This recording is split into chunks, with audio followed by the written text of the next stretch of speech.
करेंगे बुलेटिन की एक बड़ी खबर के साथ, जहां उत्तरकाशी के दौरे पर इस वक्त सीएम पुष्कर सिंह धामी है। आपदा प्रभावित इलाकों का दौरा किया है। स्वाति धराली में तबाही की स्थिति का जायजा भी लिया गया। राहत और बचाव कार्यों की समीक्षा की जा रही है। स्वाति धराली में राहत बचाव कार्य युद्ध स्तर पर जारी है। तो बड़ी खबर, जहां आपको बता दें कि सीएम पुष्कर सिंह धामी इस वक्त उत्तरकाशी के दौरे पर हैं। लगातार एक एक पैनी नजर यहां पर बनाई हुई है। पल पल की जो अपडेट है प्रशासन से ली जा रही है। इसके साथ ही लोगों तक खाना कैसे पहुंचाया जा सके, इसको लेकर भी दिशा निर्देश प्रशासन को जारी कर दिए गए हैं। तो ये तस्वीरें आपको उस बैठक की दिखा रहे हैं, जहां CM Pushkar Singh Dhami video conferencing के माध्यम से जुड़े हुए हैं। तमाम गणमान्य लोगों की, दिग्गजों की उपस्थिति भी आप इस बैठक में देख रहे हैं। और इसके साथ ही आपको बता दें, सीएम धामी पल पल की अपडेट ले रहे हैं। और इसके साथ ही हवाई सर्वेक्षण के दौरान जो भी जानकारी यहां पर सीएम धामी को मिली है, उसकी जानकारी भी यहां पर दी जा रही है, ताकि आने वाले समय के लिए कैसे स्थिति को और सामान्य किया जा सकता है और बेहतर किया जा सकता है। जो लोगों के मन और जहन में डर का माहौल है, भय का माहौल है, उसे कैसे खत्म किया जा सकता है, इसको लेकर यह बैठक बेहद महत्वपूर्ण मानी जा रही है। क्योंकि अभी तो लोगों को सुरक्षित स्थान पर पहुंचा दिया गया। कुछ लोग ऐसे हैं जो खुद पहले से ही पलायन कर चुके हैं, लेकिन अभी स्थिति सामान्य नहीं हुई है। क्योंकि कई आईटीबीपी और एसडीआरएफ एनडीआरएफ के जवान हैं, जिनको यहां पर रवाना किया गया था, जो मौके पर पहुंचना था, जिनको रेस्क्यू करना था, वो खुद बीच रास्ते में फंसे हुए हैं। तो इसी से अंदाजा लगाया जा सकता है कि पूरे उत्तराखंड में जो अलर्ट जारी किया गया है, उसको लेकर स्थिति कैसी है।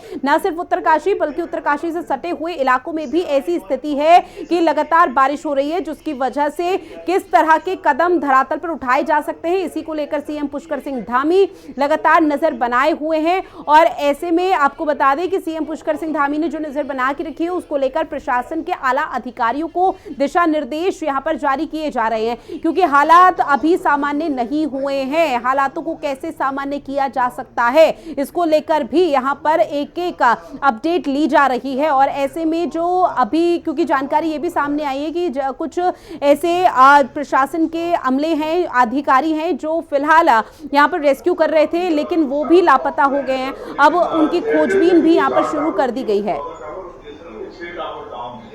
तो मेजर इशू ये है कि इन सभी साइट्स पे सर पावर नहीं पहुंच पा रही है और डीडी से इनका फ्यूल भी खत्म हो गया है। अच्छा, पावर रिस्टोर हो जाएगा तो फिर वो टावर चल जाएगा, सारे चल जाएंगे।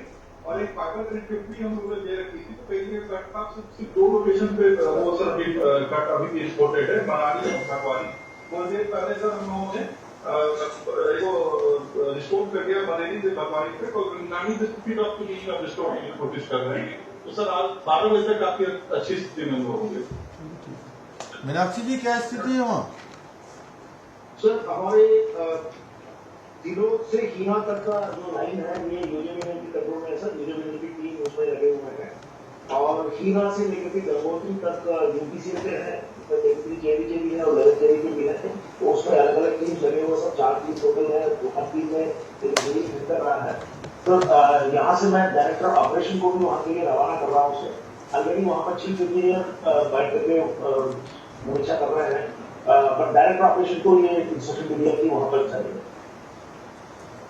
ठीक है, तो यूजेबीएन वालों का क्या वो कुछ उन्होंने वायर वगैरह डालना था, वो क्या डाल दिया अभी?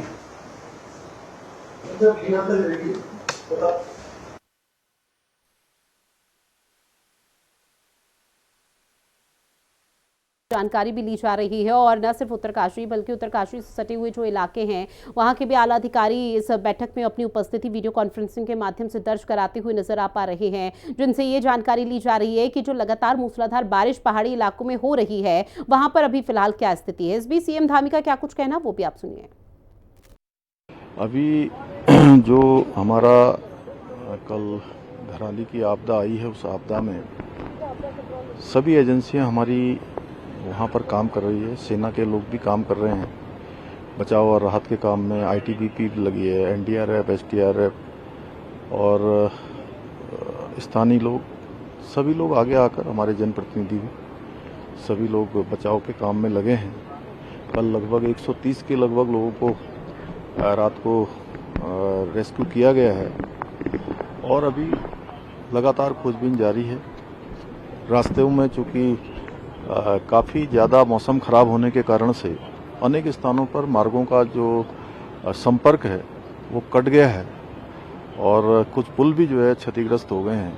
उसके कारण से वहाँ पर पहुँचना भी मुश्किल हो रहा है, लेकिन उसके बावजूद भी सभी एजेंसियां, सभी लोग जो वहां पर पहुंच गए हैं, रेस्क्यू के काम में लगे हैं। हमने राज्य के स्तर पर भी 10 डिप्टी एसपी, 3 एसपी और लगभग 160 पुलिसकर्मी भी इस काम में लगाए हैं, जो राहत और बचाव के काम को करेंगे। इसी प्रकार से आपदा राहत का जो परिचालन केंद्र है देहरादून का, वो 24 घंटे काम कर रहा है, 24 घंटे समन्वय बना रहा है। और देखिए, इसी पर ज्यादा अपडेट के साथ मेरी सहयोगी शुभांगी भट्ट आपदा कंट्रोल रूम से लाइव बनी हुई है, साथ ही प्रवीण तुली भी विकासनगर से मेरे सहयोगी लाइव बने हुए हैं। शुभांगी, सबसे पहले आपके पास आते हुए, चूंकि कल एक बहुत बड़ा हादसा हुआ और इस हादसे से अब हर किसी को सबक लेना चाहिए और सीएम धामी की तरफ से भी कोशिश यही की जा रही है कि कैसे अब स्थिति को और सामान्य और बेहतर किया जा सकता है। लेकिन आप चूंकि आपदा कंट्रोल रूम सेंटर से यहाँ पर मौजूद हैं, तो कोशिश ये कीजिएगा वहां पर अगर कोई गणमान्य लोग मौजूद हों तो उनसे जरा बातचीत कीजिए कि बादल फटने की स्थिति कब आ पड़ती है, ताकि लोगों को पहले से ही अलर्ट मोड पर रखा जा सके। देखिए, जिस तरीके से धराली गांव में ये पूरा हादसा हुआ, जिस तरीके से बाढ़ आई, वो अपने साथ होटल, लोग जो भी उसके रास्ते में आया वो सबको बहा कर ले गया। लेकिन स्थिति पर अभी मॉनिटरिंग मुख्यमंत्री लगातार कर रहे हैं।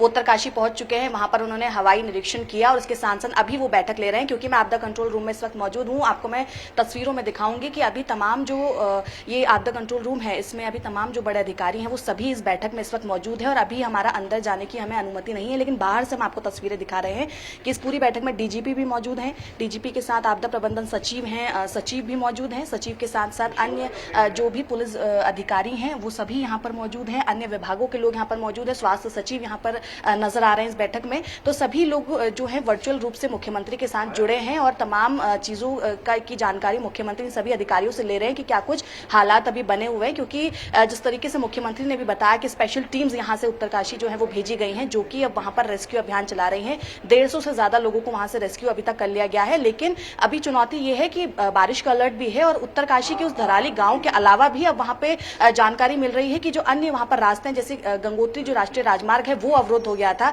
वहीं पर जो है एक सड़क जो है वो धंस गई, जिसकी वजह से जो टीम्स यहां से रवाना की गई थी उनको भी अब वहां पर रुकना पड़ा और वो आगे नहीं बढ़ पा रही है। ऐसे में ये बड़ी चुनौती है कि आप कैसे उन टीम्स को वहां तक पहुंचाते हैं, क्योंकि जिस तरीके का वहां पर मलबा जमा हुआ है, जहां पर हमें घर, होटल्स नजर आ रहे थे, वहां पर अब केवल मलबा नजर आ रहा है। ऐसे में मुख्यमंत्री इसको लेकर काफी गंभीर हैं और यही कारण है कि कल अपने सारे कार्यक्रम स्थगित करके मुख्यमंत्री सीधा देहरादून लौटे। देहरादून लौटने के बाद आपदा प्रबंधन विभाग पहुंचे, चीजों का जानकारी ली और आज सुबह ही मुख्यमंत्री सीधे ही उत्तरकाशी के लिए रवाना हुए। वहां पर जो पूरा क्षेत्र है आसपास का, उसका उन्होंने हवाई निरीक्षण किया और देखा कि किस तरीके के हालात जो है बने हुए हैं और दिशा निर्देश भी अपनी टीम को दिए।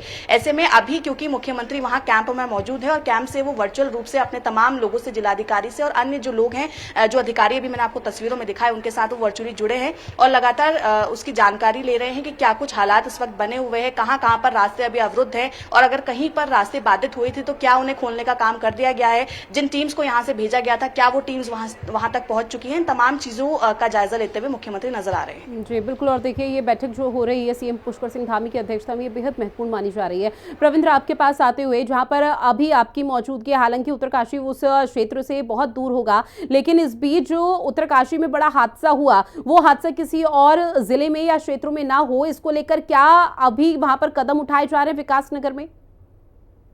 मैं आपको बता दूं कि सर मेहमान है यमुना विकास वहाँ पर हमारी मौजूदगी है।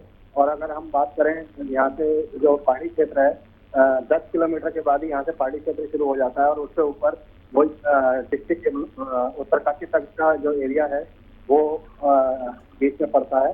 इसके अलावा हम बात करें अगर बीच की, तो बीच में हमारा और भी जिले पड़ते हैं। तो ऐसे में देखने के लिए है कि जो पहाड़ी क्षेत्र में अगर कोई आपदा आती है तो उसका जो जल स्तर जो वहाँ पर नदियों में देखा जाता है, या आपदा आने के बाद जो वहाँ पर बादल फटने जैसी घटनाएं होती हैं, उनका जो पानी है इसी यमुना के में समाने के बाद और यमुना के द्वारा ही जो है निचले इलाकों तक दिल्ली और हत्तीकुंड और इसके अलावा हरियाणा इलाकों तक पहुँचता है। तो ऐसे में अगर हम बात करें यहाँ पर यमुना नगरी की, तो यमुना नदी का जल स्तर सुबह से ही बढ़ा हुआ है। अभी हालांकि थोड़ी सी ये है कि पिछले 3 दिन तक जो लगातार यहाँ पटवादून के क्षेत्र में हो रही थी, वो अभी थोड़ी कुछ कमी है और कुछ धूप यहाँ पर मिली है। लेकिन इसे ये नहीं कह सकते क्योंकि कि अभी बारिश जी। बंद हो जाएगी, क्योंकि मौसम विभाग की चेतावनी दी गई है। अनुसार जो है यहाँ पर अभी बादल जो है वो अभी भी आसमान में देखे जा सकते हैं।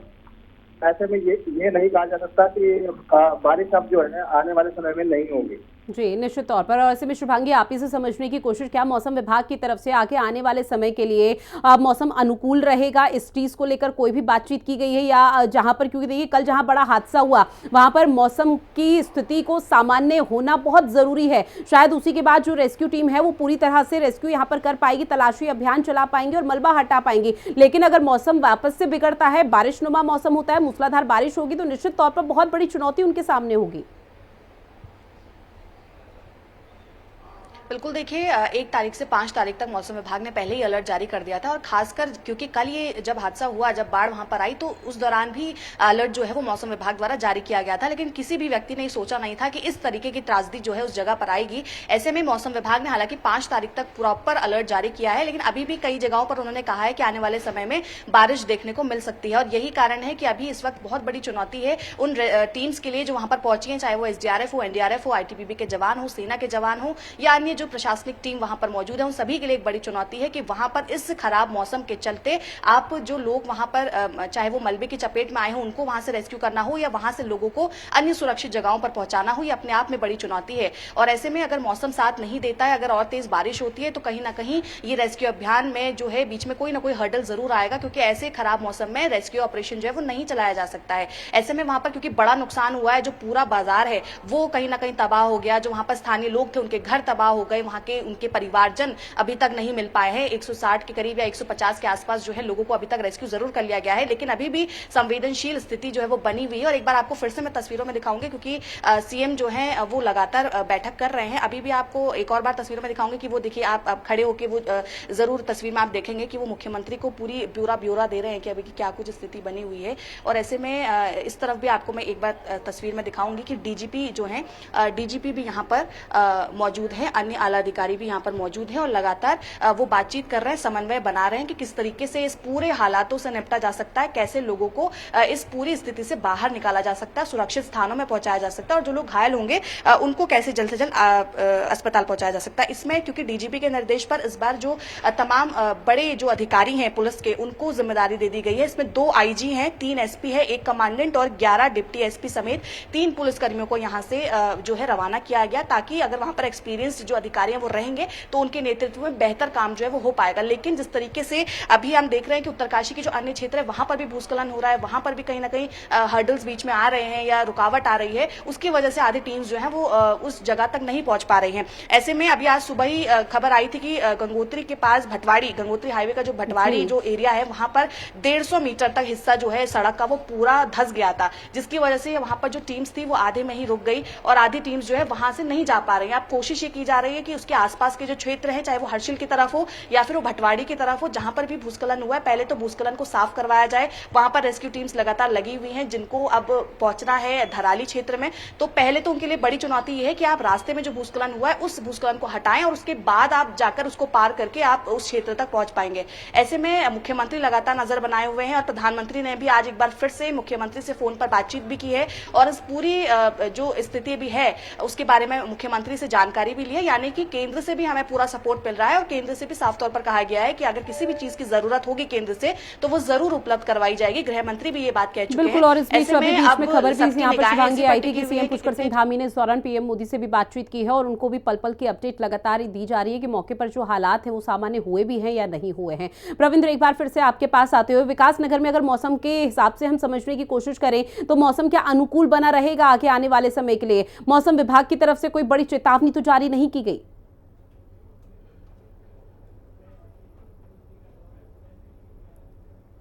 प्रविंद्र, आवाज पहुंच रही है आप तक? जी जी जी। प्रविंद्र, मौसम को लेकर क्या स्थिति है फिलहाल विकास नगर में? मौसम विभाग की तरफ से कोई अलर्ट, कोई चेतावनी? मौसम विभाग का ये मैडम जो उत्तराखंड में मौसम विभाग है, मौसम विभाग ने अलर्ट किया था कि यहाँ पर जारी रहेगी, जिसके चलते आज सुबह से ही स्कूलों की भी छुट्टी कर दी गई थी। और इसके अलावा जो अगर हम बात करें सुबह के समय की, तो सुबह के समय जो है यहाँ पर बारिश देखने को मिली। कुछ पल पहले ही यहाँ पर बारिश बंद हुई है, कुछ लोगों ने राहत की सांस ली, क्योंकि पिछले 3 दिन से लगातार जो है उससे कहीं ना कहीं आम जन जो है वो काफी जो है यहाँ पर परेशानी में देखा गया, क्योंकि किसी को अगर किसी भी कारण के लिए अगर घर से बाहर जाना है तो बारिश में भीग कर ही उसको जाना पड़ रहा था। तो ऐसे में जो है मौसम विभाग की जो चेतावनी है वो आने वाले दिनों में भी बारिश के लिए चेतावनी कि बारिश लगातार जो है होती रहेगी। लेकिन अगर हम बात करें तो उनकी तो 15 दिन में फिलहाल थोड़ा बारिश से कुछ राहत मिली है, लेकिन आज कुछ साइड में बादल है, उसको देखकर नहीं लगता कि ये जो राहत है ये लंबे समय तक जारी रहेगी। बादल जो है अभी लगातार जो है आसमान में देखे जाते हैं। निश्चित तौर पर, और आने वाले समय में जो भी तमाम चेतावनी है उनको यहाँ पर किसी तरह से कंट्रोल करना बहुत ज़्यादा ज़रूरी हो जाता है, और इसी को लेकर दिशा निर्देश भी जारी किए जा रहे हैं। शुभांगी, एक बार फिर से आपके पास आते हुए, चूंकि कहा साइंटिफिक रीजन को अगर हम समझने की कोशिश करें तो कहा यह जाता है जब पहाड़ी इलाकों में हवा में मॉइस्चराइजर यानी कि नमी बहुत ज़्यादा हो जाती है तब ऐसी स्थिति उत्पन्न होती है, ऐसी स्थिति पैदा होती है जहाँ पर बादल फट जाते हैं। लेकिन कोई तो ऐसी तरकीब होगी जहाँ पर यह पता लगाया जा सके कि पहाड़ी इलाकों में हवा में कितनी नमी बन चुकी है, कितना मॉइस्चराइजर हो चुका है, ताकि बादल फटने की अगर कोई भी घटना घटित होती है तो उससे पहले हर कोई यहां पर अलर्ट मोड पर आ जाए। बिल्कुल, देखिए कुछ चीज़ें ऐसी हैं क्योंकि जब आपदा आती है तो उसका पता लगाना थोड़ा मुश्किल होता है, लेकिन हाँ उससे पहले आप कई चीज़ें कर सकते हैं, क्योंकि वैज्ञानिक भी कई सारे हैं जो इस चीज़ पर लगातार रिसर्च कर रहे हैं कि अगर कहीं पर बादल फटने जैसी स्थिति होती है तो क्या उसे पहले पता लगाया जा सकता है, अगर कहीं पर भूकंप आ रहा है तो क्या उसे पहले पता लगाया जा सकता है। तो ऐसे में रिसर्च वैज्ञानिक जरूर करते हैं, और जब ये बादल फटने जैसी स्थिति होती है, क्योंकि इसके कई सारे रीजन होते हैं जो कि वैज्ञानिक भी साइंटिफिक तौर पर हमें बताते हैं कि इसके क्या कुछ रीजन होता है, चाहे वो मॉइस्चर वाली बात हो या इसके अलावा जो इसके अन्य फैक्ट्स वैज्ञानिकों का कहना होता है, इस पे रिसर्च जरूर की जाती है। लेकिन हाँ, ये पता लगाना बहुत मुश्किल है कि कब कहां पर बादल फटेगा और क्या बाढ़ जैसी स्थिति हो जाएगी। ऐसे में लेकिन इससे पहले एहतियात के तौर पर हम लोग, क्योंकि देखिए क्लाइमेट चेंज भी हो रहा है, मॉइस्चर बनता है, कई सारे फैक्ट्स इसके पीछे होते हैं। ऐसे में एहतियात के तौर पर हम कई सारे काम कर सकते हैं, क्योंकि आपदा को रोकना इम्पॉसिबल है, लेकिन उससे पहले एहतियात जरूर बरता जा सकता है। लेकिन अभी ये जिस तरीके के हालात हुए, ये हर मानसून पीरियड में हमें देखने को मिलते हैं, हर बरसात में इस तरीके के हालात देखने को मिलते हैं, और केवल उत्तरकाशी में नहीं बल्कि आज भी प्रदेश के अलग अलग कोनों में हम देख रहे हैं, चाहे वो नैनीताल की हम बात करें या अन्य जगहों की बात करें, सड़कें जो है लगातार बाधित हो रही हैं, लगातार भूस्खलन हो रहा है, और कहीं पर भी बादल फटने जैसी घटना जो है वो हो सकती है। और ये इतनी अचानक ये घटना हुई कि लोगों को सोचने तक का मौका नहीं मिला कि वो वहां से निकलकर कहीं बाहर सेफ जगह पर चले जाएं। अचानक से वो बाढ़ आई, अचानक से जो लोग उसके बीच में आए, जो होटल्स बीच में आए, जो भी गाड़ियां बीच में आए, वो उसको अपने साथ बहा कर ले गई। ऐसे में कहीं ना कहीं काफी संवेदनशील ये मामला है, और ऐसे में अब सबसे बड़ी चुनौती यही होती है कि आप कैसे लोगों को सुरक्षित तरीके से वहां से रेस्क्यू करते हैं, कैसे उन तक खाना पीना पहुंचाते हैं, कैसे उन तक फैसिलिटीज पहुंचाते हैं, और जो लोग सुरक्षित हैं उनको कैसे और अन्य वहां से शिफ्ट करके कई अन्य स्थान पर आप लेकर जाते हैं, क्योंकि नदियों का जलस्तर लगातार बढ़ रहा है और नदियों के आसपास जो घर बने हुए हैं वहां के लोगों के लिए ज्यादा रिस्क है इस वक्त। ऐसे में उनको शिफ्ट करके कहीं सेफ जगह पर पहुंचाना बहुत जरूरी हो जाता है, और मुख्यमंत्री भी साफ तौर पर कह चुके हैं, निर्देश भी दे चुके हैं कि जहां पर नदियों का जलस्तर बढ़ रहा है उनके आसपास के घरों में जो लोग रह रहे हैं उनको शिफ्ट किया जाए। इसके साथ साथ मुख्यमंत्री लगातार इसको लेकर बैठक भी कर रहे हैं, और अभी भी हम देख रहे हैं, यहाँ आपदा कंट्रोल रूम से दिखा रहे हैं कि तमाम जो अलग अधिकारी हैं वो यहाँ पर मौजूद हैं और अपना अपना ब्यौरा दे रहे हैं, और ये लगातार समन्वय बनाने के साथ साथ तय किया जा रहा है कि कैसे हम स्थिति से बाहर निकलेंगे और कैसे लोगों को यहाँ से ले जाया जाएगा। ऐसे में ये जो क्लाइमेट चेंज हो रहा है, चाहे वो भूकंप आ रहा है, बादल फट रहा है, इस पे भी जरूर रिसर्च करना जरूरी हो जाता है कि आखिर क्या कुछ ऐसे बड़े कारण हैं जिनकी वजह से लगातार ये आपदा जैसे हालात बनते जा रहे हैं और इस तरीके की घटनाएं हो रही हैं, और इस पर लगातार काम भी किया जा रहा है। बिल्कुल, आने वाले समय में अब स्थिति को कैसे कंट्रोल किया जाएगा देखना बेहद महत्वपूर्ण। बहरहाल आप दोनों ने जानकारी साझा की, उसके लिए बहुत शुक्रिया। वहीं आपको बता दें, बीजेपी के सांसद त्रिवेंद्र सिंह रावत ने हिंदी खबर से बातचीत के दौरान क्या कुछ कहा है वो भी आप सुनिए। उत्तराखंड के उत्तरकाशी के धराली गांव में बादल फटने से इतना भयावह मंजर बन गया कि पूरा का पूरा गांव बह गया। इस पर ज्यादा बातचीत करने के लिए हरिद्वार से बीजेपी सांसद और उत्तराखंड के पूर्व सीएम त्रिवेंद्र सिंह रावत हमारे साथ मौजूद हैं। सर, इतनी भयानक तस्वीरें हमेशा पहाड़ी एरिया से आती हैं और खास तौर पर बात करें तो उत्तराखंड से आती। देखिए, हमको हिमालय की जो ज्योग्राफी है, जो जियोलॉजी है, और वहाँ की जो क्लाइमेटिक कंडीशंस है, उनको समझना बहुत ज़रूरी है। ये डिस्कशन थोड़ा एकेडमिक हो जाएगा, लेकिन उनको समझना बहुत ज़रूरी है। आपदाएं और आपदा इस वजह से उत्तराखंड पहला राज्य है जिसने आपदा प्रबंधन विभाग अलग से बनाया, और राज्यों में बाद में सब चीज़ें बनी हैं, क्योंकि वहाँ के जो स्थानीय लोग हैं उन चीज़ों को समझते हैं कि हमको किस तरह से आपदाओं से गुजरना पड़ता है। ये जो बादल फटने की जो घटना आज लगभग 1:30 बजे के करीब दोपहर में हुई है, उससे हमारा एक बहुत ही विकसित गांव कह सकते हैं हम लोग, समृद्ध गांव कह सकते हैं, और प्रथम गांव है जो, उसमें आज भारी नुकसान हुआ है। संपत्ति का नुकसान हुआ है और उससे बड़ी है मानव हानि हुई है। जिसने भी वो मंजर देखा वो दहल गए, और सब लोग उससे इतने ज्यादा आघात लोगों को पहुंचा है, कहना चाहिए कि उसके अलावा आज आप मीडिया में देखो या चर्चा में देखो और कुछ भी सुनने को नहीं मिल रहा है।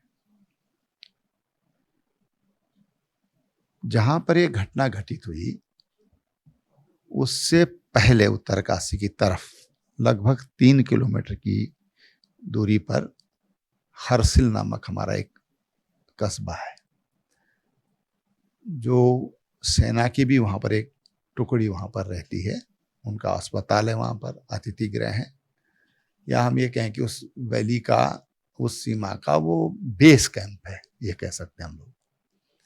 सेना तत्काल वहाँ पर पहुंची क्योंकि बहुत कम डिस्टेंस है। सर, ये कोई पहली बार नहीं है जब उत्तराखंड इस तरह की आपदा देख रहा है।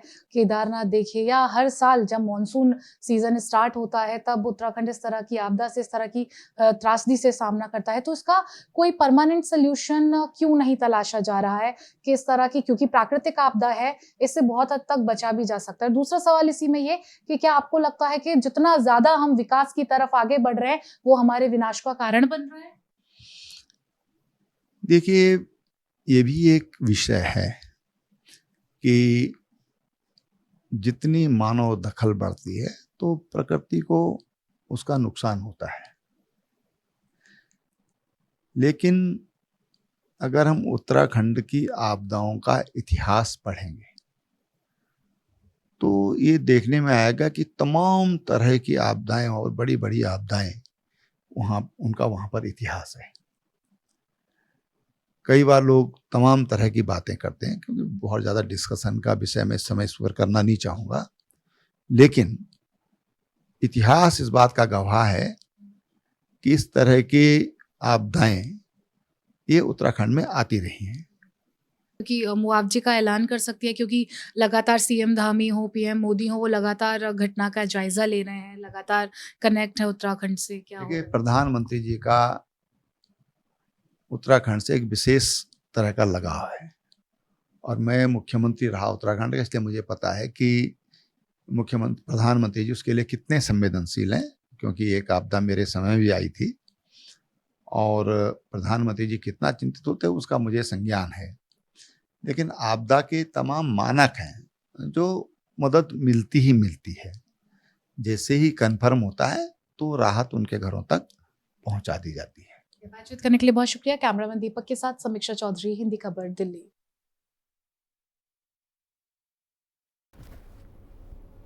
और चलिए इन्हीं तमाम खबरों के साथ बुलेटिन में इतना ही। आप बने रहिएगा हिंदी खबर के साथ। नमस्कार।